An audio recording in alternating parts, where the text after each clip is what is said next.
movimiento de protesta que así uniforma a la juventud, a las juventudes del orbe. Esta se ubica, dicen los analistas, en el sistema neoliberal que imponen los gobiernos supeditados a los rigurosos lineamientos y exigencias de los grandes capitales transnacionales y de unos especuladores de la banca y la bolsa de valores que se benefician con el empobrecimiento paulatino de las masas sociales y del desempleo que generan la carencia de oportunidades, la devaluación de los ahorros familiares, en fin, el sistema conocido en el mundo como neoliberal.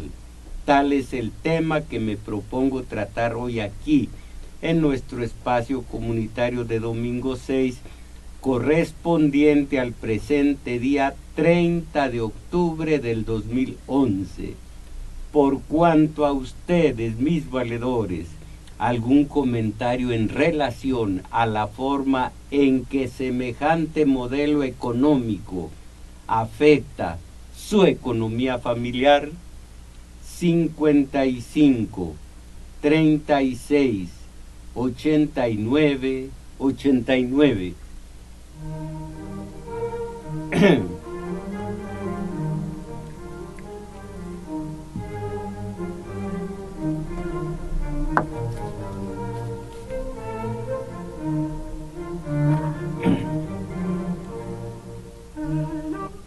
El neoliberalismo, heredero del liberalismo social y más tarde el liberalismo económico que la creciente burguesía, ya como el tercer estado en la Francia de la Revolución de 1789, fue imponiéndose a las naciones de Europa, las naciones de la revolución,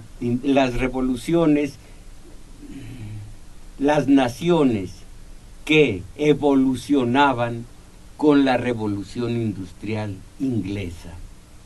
Cuando comienza a incubarse en fecha reciente el denominado modelo neoliberal, habida cuenta que el primer neoliberal en la historia reciente del mundo fue el inglés John Stuart Mill, que vivió en el siglo XIX. Fue en la época de la preguerra cuando, a criterio de las élites norteamericanas, el imperativo de la política de puertas abiertas jugaba un papel decisivo para los Estados Unidos, puesto que sólo la apertura de todos los mercados podía garantizar la prosperidad de una economía norteamericana que necesitaba esta clase de incentivo y evitar así el peligro de la repetición de la crisis económica mundial de la década de los 30. El actual modelo de neoliberalismo, al igual que la propia globalización que lo hace posible, fue implementado por el sistema capitalista en 1944 en Bretton Woods, con la presencia de 44 jefes de Estado y de gobierno, donde el capital imperialismo, triunfador absoluto de la Segunda Guerra Mundial, implantó para el resto del mundo el denominado Nuevo Orden Mundial, con la globalización, el agio internacional, el agio con Fondo Monetario Internacional, Banco Mundial y ahora también el Interamericano de Desarrollo. Este nuevo orden mundial se ha ido modificando según las circunstancias, según los nuevos tiempos que corren, consenso de Washington, en fin.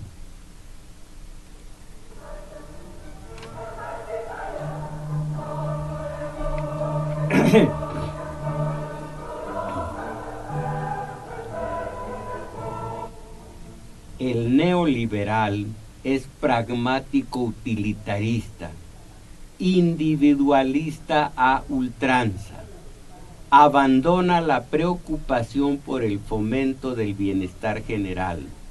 El bienestar del grupo es la suma del bienestar individual de cada uno de los miembros de ese grupo. Esto deja de lado la cuestión de la forma en la que está distribuido el bienestar entre los individuos, si de manera igualitaria o desigual. ¿Qué significa esto en la práctica?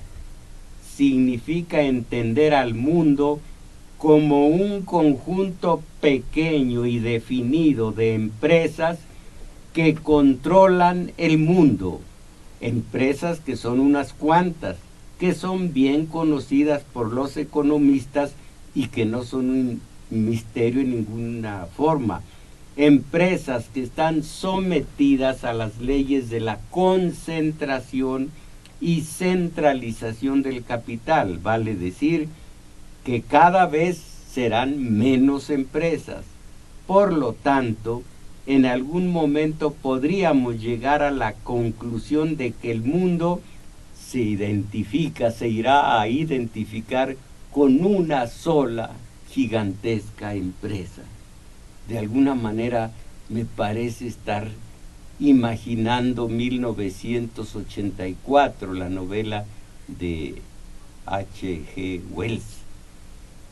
Ya en época reciente, en la segunda década del siglo anterior, lo afirmaba Woodrow Wilson, por aquel entonces presidente de los Estados Unidos. Dijo: el productor necesita tener el mundo como mercado.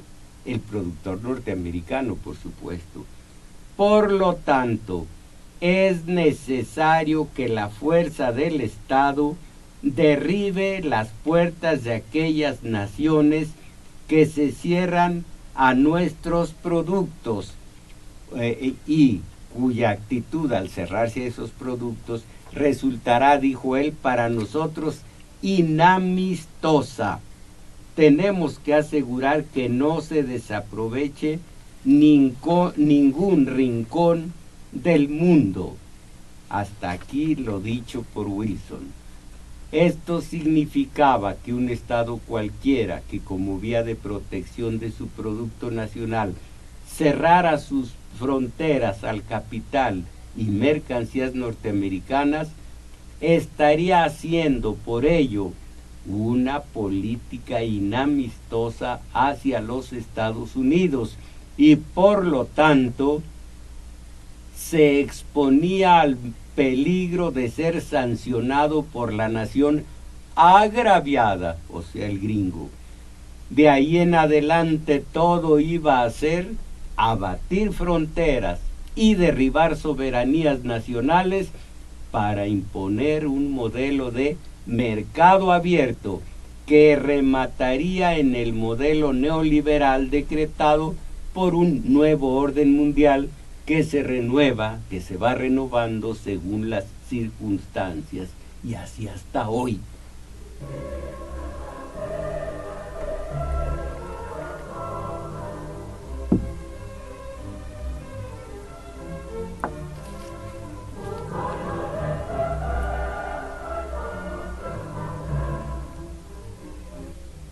El presagio fatídico del modo de producción capitalista y el contraste entre el carácter social de la producción y su apropiación privada requería una de dos: o la conversión de estos modos de producción en el modelo socialista, o el cambio de todo el mundo libre, doloroso contrasentido, en elemento funcional de la economía imperial.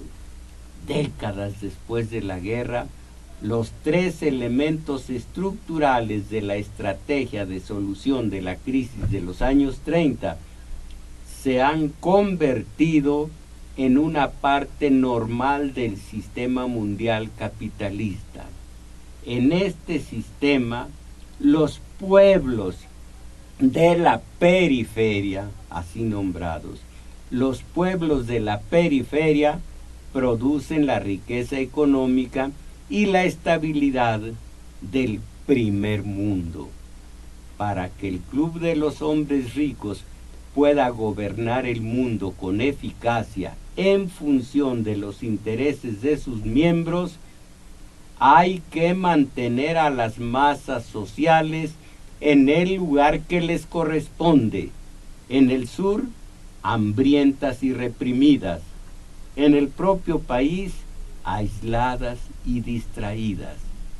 El Acuerdo Norteamericano de Libre Comercio, NAFTA, o TLC, es un caso ilustrativo.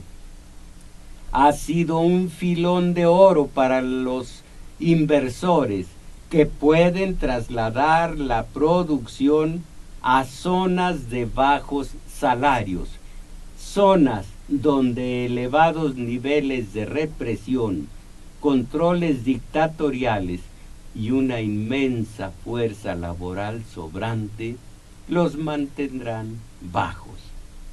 Los efectos de este tratado de libre comercio, efectos de largo alcance, que invalida leyes estatales y federales, no pueden analizarse en realidad sobre bases seguras por una simple razón: las condiciones del mismo se han mantenido eficazmente en secreto.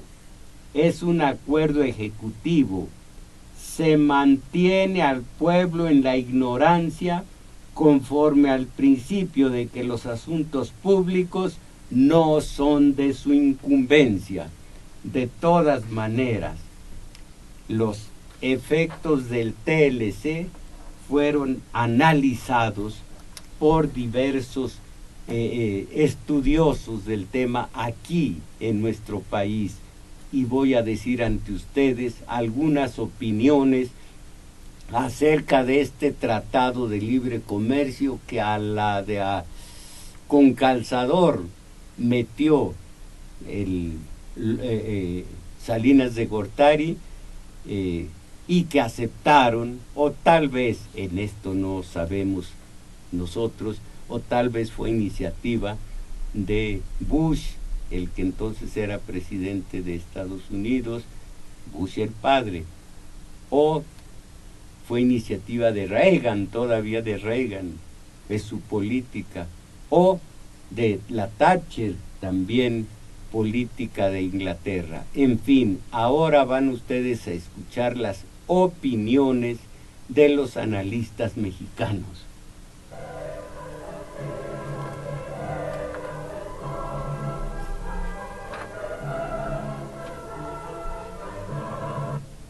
Tratado de Libre Comercio, José Luis Calva, crítico de la negociación y de su resultado, dice: dadas las profundas asimetrías, y conste que ese tratado de libre comercio sigue vivo y actuante entre nosotros. Repito, a ver qué dice la economía familiar respecto al Tratado de Libre Comercio.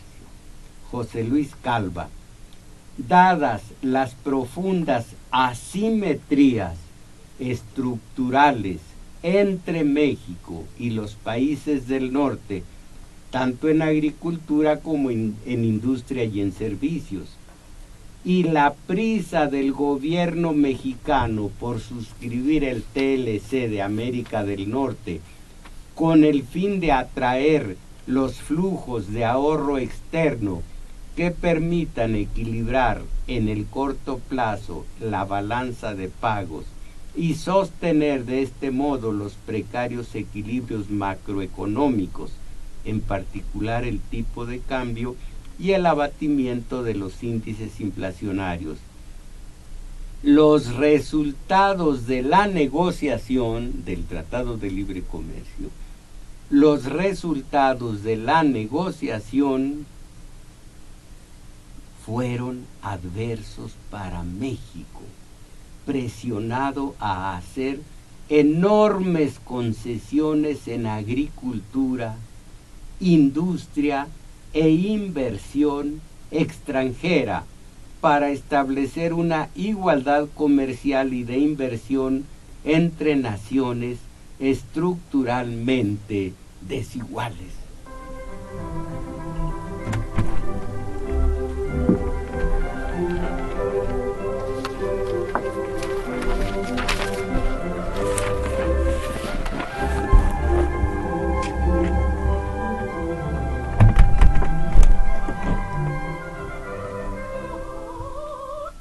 Y Víctor Osorio, vocero de la Red Mexicana de Acción frente al Libre Comercio.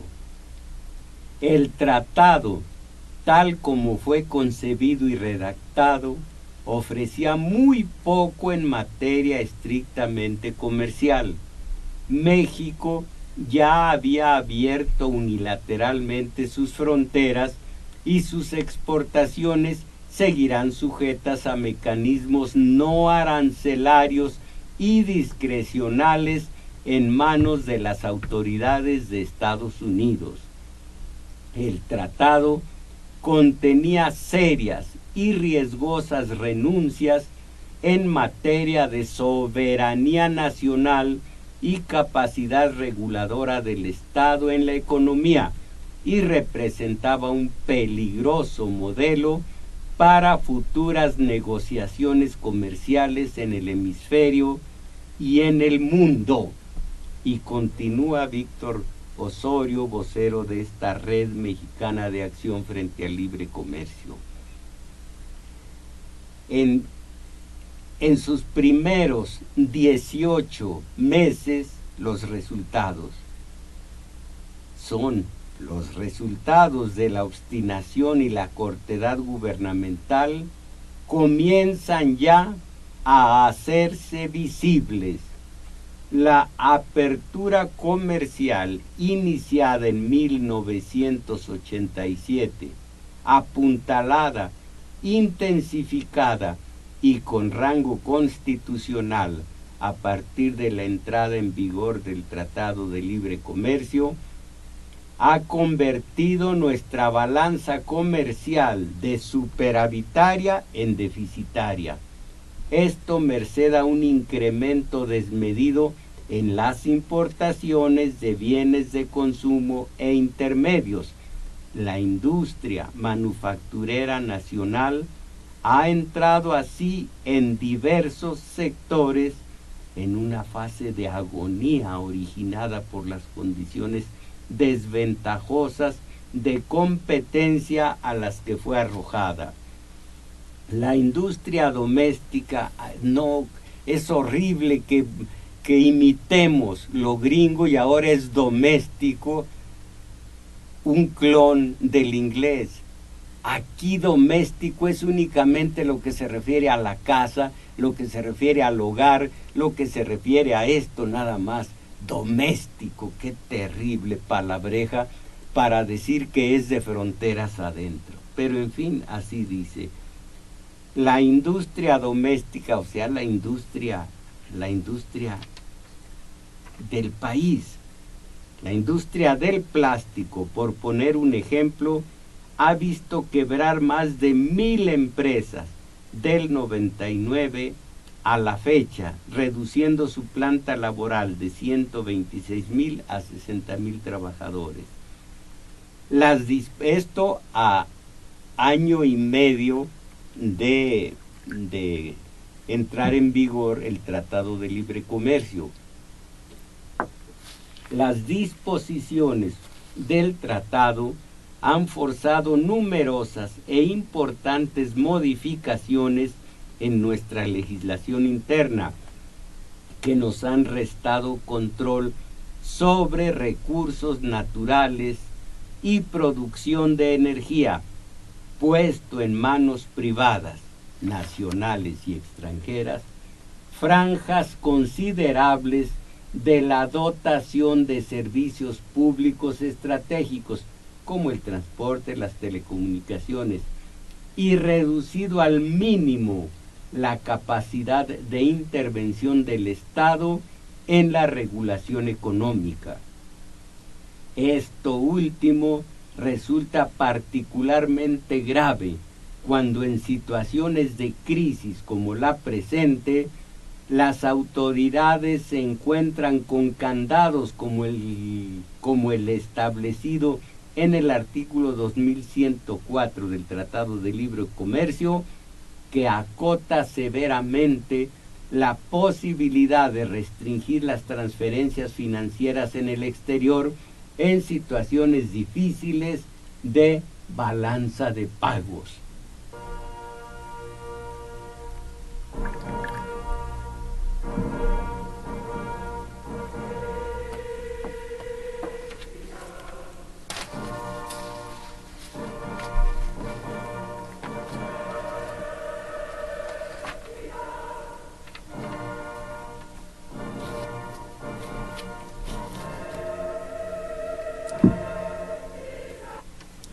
A propósito, esto para que lo entendamos mejor.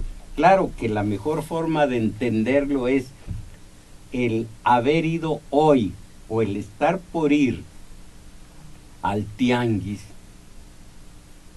al mercado, a comprar la despensa de la semana o del día, en fin. Ahí es donde se va a notar la mala influencia del Tratado de Libre Comercio, pero a escala de datos y cifras, oigan esto, hay un modelo de Keynes y hay otro modelo de Freeman. Keynes quería que el Estado fuera fuerte, más o menos, para entendernos, el Estado fuerte que regulara la economía. Freeman dijo el Estado adelgazado al máximo para que no sea más que el árbitro que imponga las leyes, unas leyes que previamente hicieron los del poder económico. Así que Keynes, Freeman estuvo presente hasta la gran crisis, hasta la crisis sí grande del 2008. Después se volvió a Keynes para decir que el Estado salve la situación, como lo que ocurrió aquí con Cedillo, con el Fobaproa y PAF. Pero nosotros, puro clásico, me indigna la pasividad de nosotros. Ya nos perdieron el respeto. Ya nos toman por sus colaboracionistas, por nuestra pura ignorancia. ¿De quién? Es de George Orwell. Sí, pero ¿de qué? Eso, que no es de H.G. Wells, que comentó que era de H.G. Wells. Ah, claro. Lo traigo, pero el verdadero nombre era, porque lo traigo a la mano. Ah, sí, gracias. Me está haciendo, Jenny Holguín, el error que cometí, que cuando dije 1984, no dije su autor correcto, Orwell. Gracias. Bueno, entonces, para entenderlo con datos y cifras, el daño que ha hecho el Tratado de Libre Comercio hasta hoy.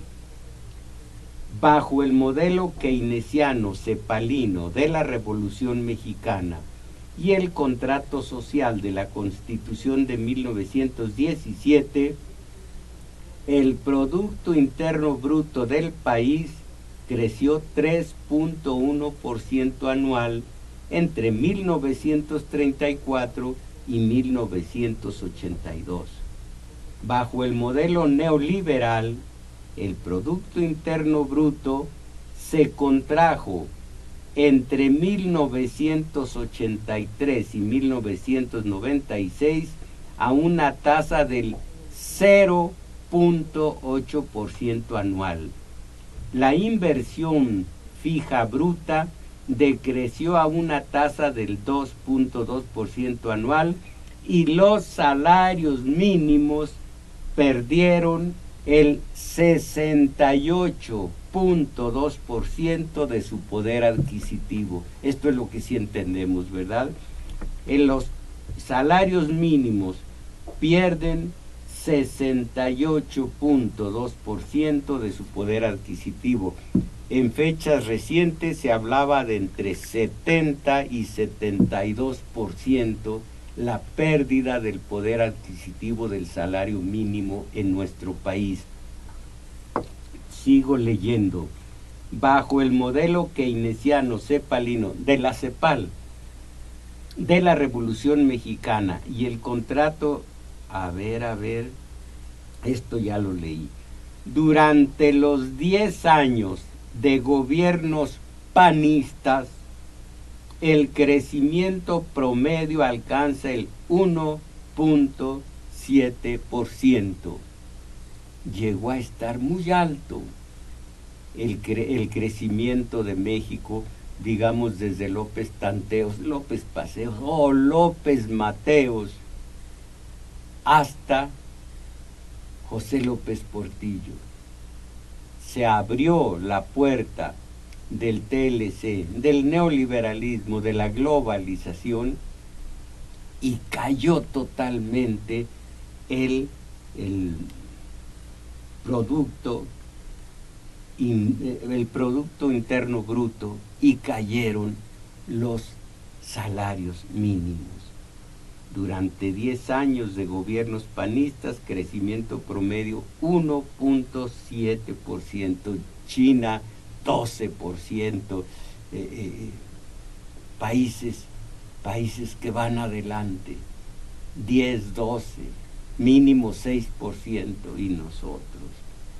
Y la conclusión, hoy reciclada, se nos echa encima una más de las crisis recurrentes que, como los fenómenos naturales, azotan de tanto en tanto el país.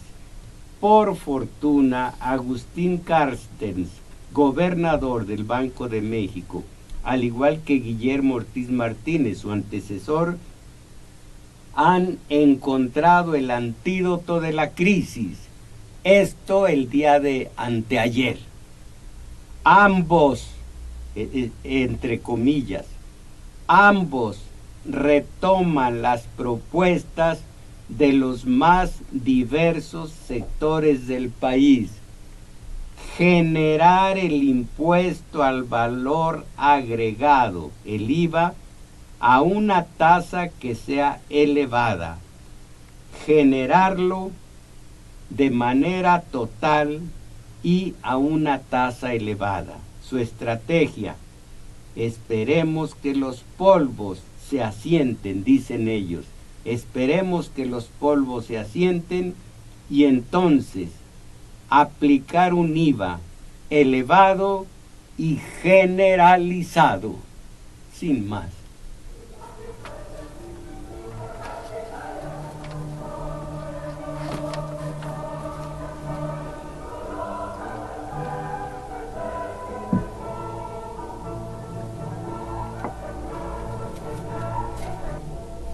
Pero del 2008 en adelante ha venido el sistema capitalista, el sistema financiero, el especulativo, ha venido sintiendo diversos temblores, calambres en sus sistemas económicos. Leo exactamente del principio de la crisis en el 2008, cómo se espantaron en Estados Unidos. Rana Forhar decía en el 2008, como el preámbulo de la reacción de una crisis que comenzaba a sentirse y que no se ha detenido y que deriva y que ha derivado en los indignados del mundo. Dijo en el 2008 el análisis especulativo. Ahora, cuando la influencia de la ideología de Reagan y Thatcher disminuye ante nuestros ojos, hay una sensación palpable de que se ha marcado un límite. Estamos saliendo de la era dorada de los mercados libres, el crédito fácil, los negocios de alto riesgo y los grandes días de pago. Y entramos a un nuevo paradigma de estrechez de dinero, regulación dura, menos especulación y más intromisión del gobierno en los mercados. En Francia, el presidente Sarkozy planea un foro mundial para repensar, qué palabreja chocante, repensar, el capitalismo, declarando que, comillas, la legitimidad de los poderes públicos de intervenir en el funcionamiento del sistema financiero ya no está en duda. De nuevo Keynes, la facultad que tiene el Estado de intervenir en el funcionamiento del sistema financiero del país. Leo, hay la sensación incluso de muchos actores eminentes dentro de la comunidad financiera de que las cosas realmente han ido demasiado lejos.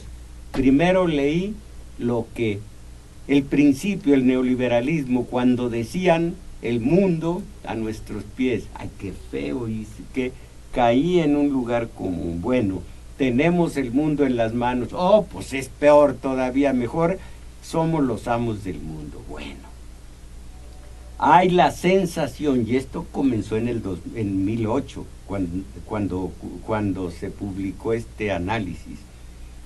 Hay la sensación incluso de muchos actores eminentes dentro de la comunidad financiera de que las cosas realmente han ido demasiado lejos.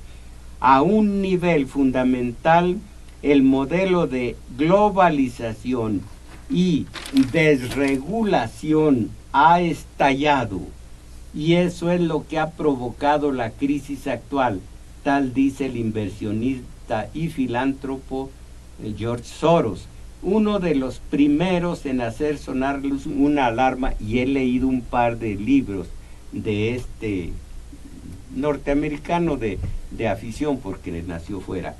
Qué interesantes. Bueno, dice el inversionista y filántropo George Soros, uno de los primeros en hacer sonar una alarma sobre los peligros de la titularización compleja de activos en prácticamente todo, desde las hipotecas hasta los recibos de tarjetas de crédito. Dijo Soros, que muchos dicen Soros, dijo Soros, ahora estamos al final de esa ideología.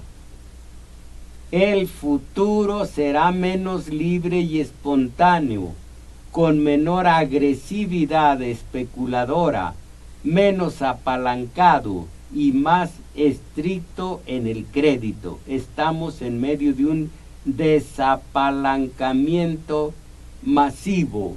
No voy a hablar de lo mal empleado que está la palabra agresivo.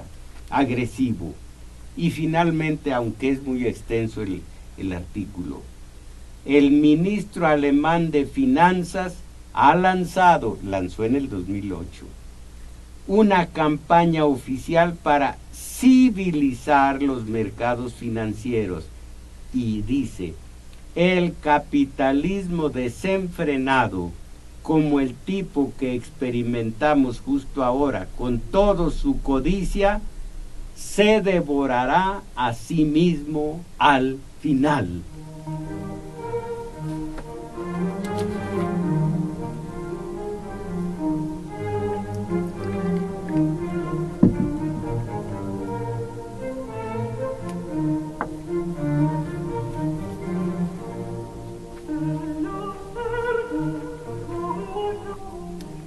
A ver si alcanzo a decir a ustedes todas las demandas, y yo no creo en que a los sistemas de poder se les demanda, ni se les demande, ni se les exige. Hay que cambiarlos, y no con métodos agresivos, aquí sí, como las armas, sino con métodos mucho más efectivos y sin salirnos de la ley. Pero en fin, lo que demandan. Nos hemos reunido pacíficamente aquí en Nueva York, que es nuestro derecho, para hacer que estos hechos sean conocidos. Han tomado nuestras casas a través de un proceso de ejecución hipotecaria ilegal, a pesar de no tener la hipoteca original. Han sido rescatados impunemente con nuestros impuestos y continúan dando bonos desorbitados a sus ejecutivos. Han perpetrado la desigualdad y la discriminación en el trabajo basándose en la edad, el color de la piel, el sexo, la identidad y la orientación sexual. Primero está el catálogo de agravios. Han envenenado los alimentos con negligencia y han socavado la agricultura por medio de la monopolización. Se han beneficiado de la tortura, el confinamiento y el trato cruel de innumerables animales no humanos, ocultando activamente tales prácticas. Han tratado de manera continua de socavar el derecho de los trabajadores a negociar mejores salarios y condiciones de trabajo más seguras.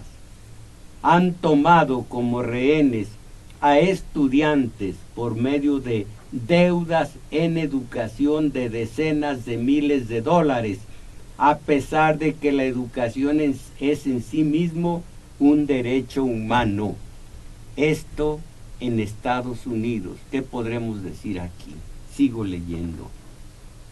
Han deslocalizado sistemáticamente la mano de obra y utilizan este sistema como medio para recortar los seguros médicos y salarios de los trabajadores. Y aquí intentan desesperadamente la reforma obrera, laboral, para todavía quitar más conquistas de los trabajadores. Sigo leyendo. Han presionado a los tribunales para conseguir los mismos derechos que las personas, pero sin las responsabilidades asociadas. Han gastado millones de dólares en equipos jurídicos para buscar formas de desembarazarse de los seguros de salud de los trabajadores.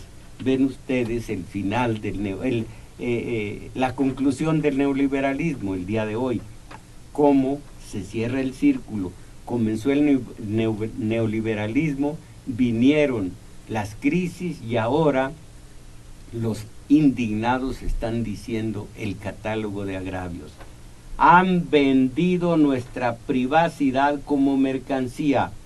Han usado las fuerzas militares y la policía para afectar la libertad de prensa. Se han negado deliberadamente a retirar productos defectuosos que ponen en riesgo, aquí debe decir en riesgo, la vida de las personas en aras de su propio beneficio económico. Determinan las políticas económicas a pesar de los resultados catastróficos que esas políticas han producido y continúan produciendo. Han donado grandes sumas de dinero a políticos que son responsables de regular sus actividades. Continúan bloqueando el desarrollo de energías alternativas para mantenernos dependientes del petróleo. Continúan bloqueando los medicamentos genéricos que podrían salvar la vida de personas para proteger inversiones que ya han producido sustanciales beneficios. Han ocultado deliberadamente los derrames de petróleo, accidentes, contabilidad falsa y el uso de principios activos farmacológicos inactivos solo para su propio provecho económico. Mantienen intencionalmente a la gente temerosa y desinformada a través del control de los medios de comunicación. Aquí, a diferencia de ellos, son los medios los que controlan el resto del sistema de poder, concretamente al gobierno. Han aceptado acuerdos privados para asesinar a presidiarios, incluso cuando hay serias dudas sobre su culpabilidad. Han perpetrado, o no, primero lo perpetraron, ahora lo perpetúan. Han perpetuado el colonialismo en el país y en el extranjero. Han participado en la tortura y el asesinato de civiles inocentes en países extranjeros y continúan. Solo para terminar diciendo lo siguiente: a las personas del mundo, nosotros, la Asamblea General de la ciudad de Nueva York, ocupando Wall Street en Liberty Square, los instamos a hacer valer su poder. Ejerciten su derecho de reunión pacífica. Estoy traduciendo ocupad a ocupen. Ocupen el espacio público. Creen procesos para ocuparse de los problemas que enfrentamos y generar soluciones accesibles para todo el mundo. A todas las comunidades que pasen a la acción y formen grupos en el espíritu de la democracia directa, les ofrecemos nuestro apoyo, documentación y todos los recursos de que disponemos. Y aquí yo me equivoqué. No están demandando al poder, están diciendo a la gente que vaya a la acción pacífica. Fíjense, a todas las comunidades que pasen a la acción y formen grupos, lo que yo les he dicho, en el espíritu de la democracia directa. Nosotros les ofrecemos nuestro apoyo, documentación y todos los recursos de que disponemos.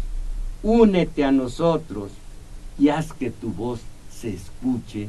Termina este documento de los indocumentados, los cuales el día de hoy son la siguiente noticia. Washington, a punto de entrar en su segundo mes, el movimiento de los indignados o de Ocupen Wall Street se prepara para soportar un crudo invierno y el inicio de una campaña de descrédito orquestada desde la extrema derecha, que si conocemos esto nosotros en México, y el inicio de una campaña de descrédito. ¿Lo conoce usted, López Obrador? ¿Esta campaña las conoce usted?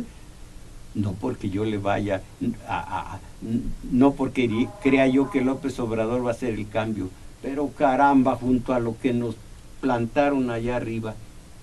Bueno, se prepara para soportar un crudo invierno y el inicio de una campaña de descrédito orquestada desde la extrema derecha para evitar que el Partido Demócrata y Barack Obama puedan sacar rédito electoral en las presidenciales del 2012. Va a ser un crudo invierno y tenemos que estar preparados para el frío y para los intentos que se multiplicarán para tratar de frenarnos. Y confecciona una cartulina, la activista Evian T. confecciona una cartulina en la que solicita abrigos, cobijas, cobertores y tiendas de campaña resistentes al agua y la nieve. Los activistas se mantienen en la Plaza de la Libertad. La noticia es del día de hoy de Nueva York, pero también en el sur, Denver, Colorado. La policía disparó ayer balas de goma contra 2,000 indignados que pretendían marchar al Palacio de Gobierno Estatal, esto en el sur de Estados Unidos. Hay por lo menos 7 detenidos el delito desobediencia.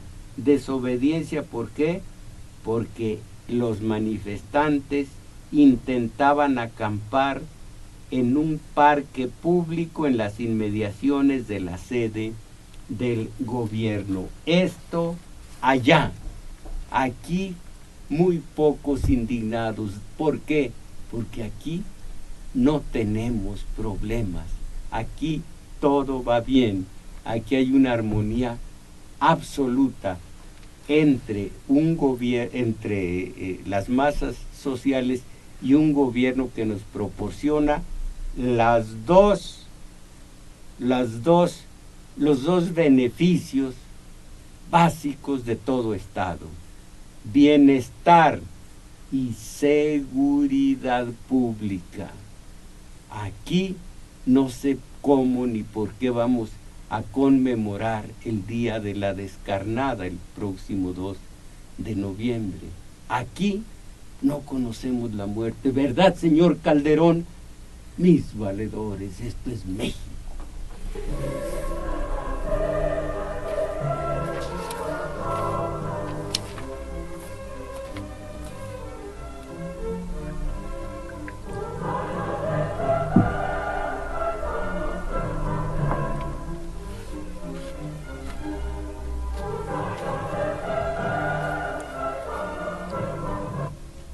Centro de acopio de El Valedor, hoy no tenemos ninguna noticia, solo agradecer por supuesto a Iztapalapa y al propio tiempo a algunos asistentes del taller de lectura que aportan exclusivamente para el centro de acopio del Valedor un poco de efectivo. Bastante efectivo. Bueno, pues según se vea. Entonces, el taller de lectura, tal como lo acabo de decir, hoy de 1 a 2 y fracción de la tarde, en el Centro Cultural El Juglar, situado en Manuel M. Ponce 233, Colonia Guadalupeín. Manuel M. Ponce 233. Colonia Guadalupeín. Y aquí los mensajes de ustedes. Gracias, Manuel Herrera, que me corrige. 1984 no es de Wells, sino de Orwell. Por supuesto que sí. Gracias, me equivoqué. Pero Jenny Holguín es tan absolutamente eficaz, eficiente y es perfecta. Me trajo inclusive el libro. Me trajo todo el libro, y si me hubiera equivocado en La Guerra y la Paz, me trae toda La Guerra y la Paz. Bueno, Amado Herrera, aquí los mensajes de ustedes. Eso de lo que usted está hablando refleja con lo sucedido con la Compañía de Luz y Fuerza y la Comisión Federal de Electricidad. Los cobros son altísimos. Con quien sea que se hable, conocidos o familiares pueden dar testimonio de esto. ¿Cómo es que el mismo gobierno aplica el neoliberalismo con la población? Miren, anteayer, padecí 3 apagones, tan solo en una tarde, 3 apagones. ¡Caramba! Con el anterior servicio de luz y fuerza del centro, yo no recuerdo un apagón. Ahora, nada más porque hay agua, porque cae agua, porque hay lluvia, porque hay viento, porque hay agua, viento, tierra, ¿cuál es el otro? Y fuego, apagón. Manuel Hernández. Gracias. De esto no tengo la menor idea. Manuel Munguía. Los políticos creen que hacen política violando la Constitución y violentando su espíritu social, mientras que al pueblo se le reprime no permitiéndole promover un cambio que implique violencia. Al final, sistema terminará destruyéndose a sí mismo. Manuel Munguía, tenemos que asumir, no delegar, y usted está diciendo, delegando en ellos. No, hemos arado en el mar. Ricardo Hernández, valedor, tiene usted bastante razón en que solamente organizados nos podemos sacudir a los rapaces mega ricos y malditos gobiernos, solamente eliminándolo. Cedillo vendió ferrocarriles y hoy los quieren revivir a nombre de otra nación, a México. Gracias. Jenny Holguín, me suena ese nombre. El Tratado de Libre Comercio fue agravante para México. Hoy esto se puede ver con las importaciones de maíz, químicos, autopartes, ya que desgravan los aranceles y estos son aprovechados por los que tienen toda la infraestructura y factores de producción para exportarlos del que México carece. Y eso lo podemos observar año con año en el déficit comercial que México tiene con el mundo, con la balanza comercial. Lo podemos ver en la devaluación de la moneda, el desempleo y el crecimiento económico que México tiene. Cierto. Eduardo Maldonado, maestro, ya no se le alcanzó a preguntar a Granados Chapa si no sintió repugnancia porque está... Bueno, voy a quitar la parte simplemente escatológica. Ya no se le alcanzó a preguntar a Granados Chapa si no sintió repugnancia porque estaba el presidente, o dígale lo que sea, pero sin escatologías, en la entrega de su reconocimiento de la medalla Belisario Domínguez. Mire, el solo hecho de la estrellita en la frente de él, de Granados Chapa y de Cuauhtémoc Cárdenas, a mí me parece totalmente mal. Y que estén cerca del presidente o que esté el presidente cerca de ellos, peor todavía. Recuerden ustedes, un premio coopta. Me he atenido siempre, aunque lo leí muchísimos años después en Sabater. El individuo que vale, si vale, se siente por encima de premios y no le importa, no los acepta, no los recibe. Si vale, se sitúa, se ubica por encima de estrellitas en la frente. Si no, les recuerdo lo que dijo el poeta chiapaneco Juan, por supuesto no Sabines, Juan, uno de la espiga amotinada, que se llama Juan y cuyo apellido se me olvida. A los que vivimos en la provincia nos regatean premios. Ay, si tú querías premios. Caramba. Señor Acevedo, el movimiento de indignados tiene un campamento en el kiosco de Coyoacán, en el centro de Coyoacán. Queda invitado el público a integrarse o apoyar con víveres, dice el señor Acevedo. Kiosco de Coyoacán, en el centro de Coyoacán. Bueno, ¿dónde estaba usted, Berto Carreto? Saludos, pero esto... Ah, caray, pero sin ni idea tengo de lo que dice. Maestro Mojarro, le pido por favor comente algo sobre el club Bilderberg. Mire usted, mi ignorancia es absoluta acerca de lo que me solicita. Pues lástima. Pero de todas maneras, hoy se trata, tal vez lo que usted dice sea anexo al tema que estamos tratando. Salvador Orcasitas. Los resultados están a la vista. Hay un alto empobrecimiento. Hay clases identificadas que esto nada les preocupa. Políticos y empresarios deshonestos. La pregunta es, ¿quién va a cambiar esto? Si hay poderes que les conviene que esto así siga. El resultado es que se trabaja para medio vivir. Solución a corto plazo no se ve. Un saludo y un abrazo. Gracias. Miguel Alejandro Sánchez saluda, y de parte de mi familia, lo conocemos desde hace muchos años, quiero agradecerle. Bueno, pues sí, bueno, bien. Ánimo, dice. No, pues si yo lo tengo. Sí, ya voy. Ángel Luna, los republicanos de Estados Unidos no son republicanos y los demócratas que se dicen no son demócratas, todos son pura mafia. Julio Salgado, ya no puedo leer uno más. Bueno, dicen que sí. Julio Salgado de Tlalpan.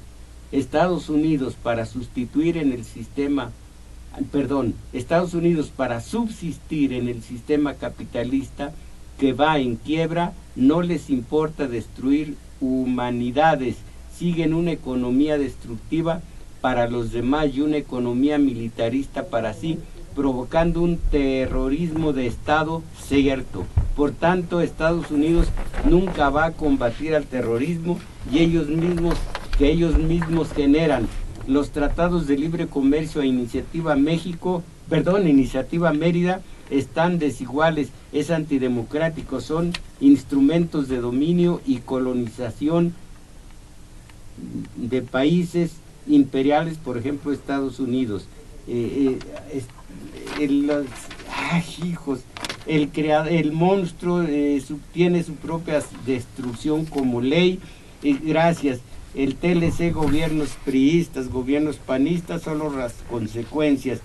Juan Bañuelos, gracias Pedro López, mis valedores, ha sido todo por hoy. Gracias Crescencio Suárez en el control técnico, gracias Juan Carlos Osornio en la continuidad, y en los teléfonos, por supuesto, Jenny Holguín con la señora Isabel y Daniel Cruz, que no únicamente estuvo en los teléfonos, sino sobre todo aquí en la grabación de este programa que pueden ver el próximo jueves a las 6 de la tarde en la página valedor.org. Mis valedores, a salir de la mediocridad, ánimo.